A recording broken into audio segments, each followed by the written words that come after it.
move connected to the shutdown. Airlines are canceling flights at some of the busiest U.S. airports to comply with an order from the FAA.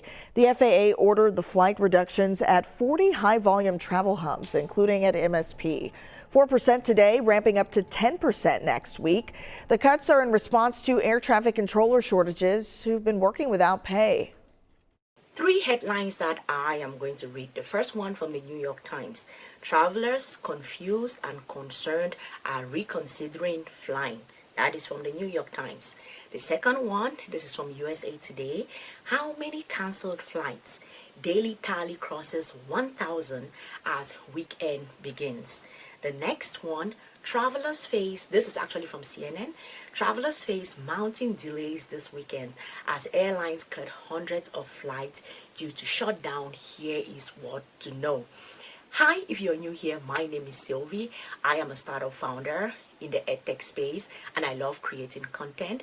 So if you're interested in listening to this, like the video, subscribe to the channel and come back for more, okay? Let's get right into it. I will preface this video by saying that this is a very selfish video. I'm doing this video for myself in order to reflect about what could have happened to me, and it may come across as very tone deaf to what is happening because so many people have so many other problems and way difficult problems than the problem I'm about to talk about. I understand. So if that is something that you think is going to be like, I don't like it, it's okay to just get out of the video. I was in the US like all of last month, right? And throughout that period, I traveled from San Francisco International Airport. I went to Las Vegas, and from Las Vegas I went to JFK International Airport because I went to New York, and then from New York I came back through Atlanta Airport, and from Atlanta Airport I went back to San Francisco Airport, and then of course spent a ton of time in San Francisco, and then in fact in Palo Alto, to be honest, and then from there I went back to Japan, right? So that is how, like, those are the routes to how my travel went in the US. And as I'm saying this, I'm going to put some pictures here on the screen so you can see my travels. It was a lot of fun. It was really interesting to see, especially the Las Vegas airport. Like when you get into the airport, you have this feeling that you're in Las Vegas, because I was like, why are there slot machines and gaming machines at the airport? It's like people cannot do without playing those games that they're like, okay, even if you're traveling, we're going to give you a little bit of that thing that you like so much so you can have fun with it at the airport.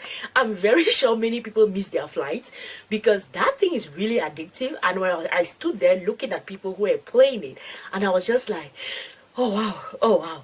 So those were my thoughts about the airport in my first experience being at the Las Vegas airport.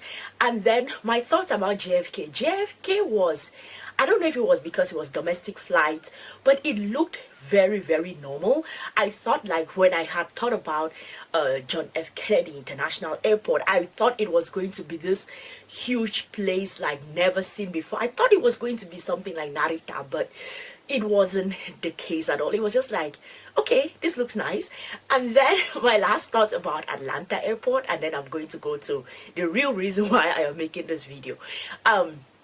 Atlanta Airport, I don't also know if it was because it was domestic flights. I felt like there was practically little seating space.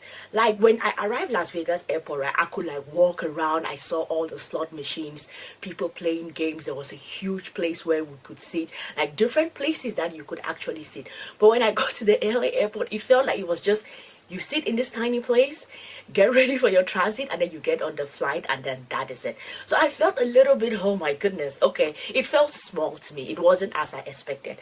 Okay, with that aside, there have been tons of cancellations or at least drastic reductions in flights happening in so many parts of the US.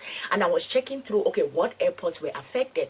And I saw JFK was one of the airports. The airport in Atlanta was one of the airports. I remember thinking to myself, oh my goodness, what would have happened to me if all of this was happening while I was in the US. The reason why I am saying that is because when you travel to the US, let's say for a short period of time, or you travel to any country actually for a short period of time, you are extremely targeted with dates set on what you have to do within that short period of time.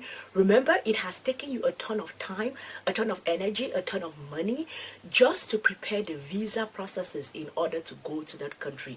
So there is that idea of, I have a checklist of things that I have to do. I have to do this, I have to do that, I have to do that. So those are the things that you want to accomplish while you are there, right? For me, I was heading to New York because I had a conference to attend in New York, and that conference was like, the conference itself was like three days, and then my spending time there was like 5 days entirely, right? So I was thinking to myself, oh my God, what could have happened if, let's say, I had either gone into New York and then attending the conference, booked a place to stay, and then I have to get out, and then this government shutdown happens, or maybe the government shutdown had already happened, but now it starts showing that the effects of this is that there are flight cancellations, airports are being, not airports are shut down, but flight cancellations and flight reductions. What would have happened to me? Because I had just a very short period of time, and when I was coming back to San Francisco, I was coming back to attend an event on the day that I came back, and then the second day that I came back, TechCrunch was beginning, and I had to attend all the days of TechCrunch, right? So I was like, oh my God. I was checking on LinkedIn, and I saw so many founders, so many people in the startup ecosystem were like, oh, we are going to the States in November, we are going to the States in November. And I was looking at their posts, reading this news, and I'm like, oh my God, I don't know what is going to happen to them, because if there are these flight cancellations, reduction in the number of flights, it is definitely going to affect their plans while they are there, and some of those plans are extremely consequential to the progress of their business, if they had to do some meetings, if they had to attend some conferences. So I was feeling like, oh wow, I practically just missed it just by a little bit, because I came back, and then the next week, in fact, no, the same week that I came back was the week that they were doing the announcements about airports or flights are being cancelled. And I feel really sorry for the people who are still there. I feel very grateful. Not grateful that airport flights are being cancelled. That is not why I'm grateful. I'm grateful that I was able to go there, do the things that I wanted to do, achieve my goals, and get out, right? But the people who are stuck there, especially people that are like international people and people that are there for a specific period of time, you cannot extend that specific period of time that you're there for. So I feel really empathetic to the people that are there. I hope that international travelers in the US are able to achieve their goals while they went to the States. I know the reason why there is a shutdown, because Democrats are they want some concessions about the big beautiful bill that the Republicans have passed. They want some concessions about protecting health benefits for Americans, which is totally understandable, definitely makes sense. But I'm just feeling a little bit empathetic for people who are there just for a short period of time. They are practically caught in the crossfires of all of those things happening, and there is nothing they can do about it. And I was like, oh my God, yeah, there is really nothing you can do about it. Number one, it's not your country. You are a visitor there. Whatever the rules are, you will have to go with it. So founders that are traveling, people that are traveling to the US during this period, I really wish you all well. I hope that you all are able to achieve your goals. I am so grateful that I made it out in time for this to not happen. But my last thought about this is, and this is not me being like tone deaf to the struggles of people, because so many people are affected by this in so many ways. Like there are people that have lost their SNAP benefits, and 1 in 8 Americans is living on food stamps and welfare, and those people have lost their benefits. So this is not me being tone deaf about it, but I'm just thinking about it from the perspective of someone who is a visitor in the US, right? I feel really I think that no matter what is going on in terms of domestic politics, I think that the airports should be a safe zone. Like whatever, no matter what you all are doing, always take care of the airport people, because it is not just affecting locals, it is affecting people that are there for a short period of time on a visa that gives them limited days to be there. They cannot extend it. There is nothing they can do about it.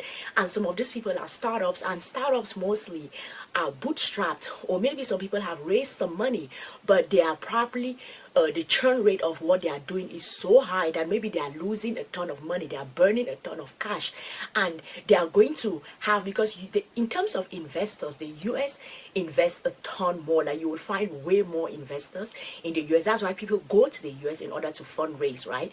So people are there with really different struggles, but some people are like, if I do not raise money, this is going to be the end of my business. And when things like this happen, it can really affect people to a huge extent. So I feel like airports and airport staff should always be taken care of. The airports should be like Switzerland. It should be a safe zone where no matter what is going on, the airports should never be affected, because it is not just about the locals, it's about international people. So those are my thoughts on this particular issue. I'm so grateful that I made it out.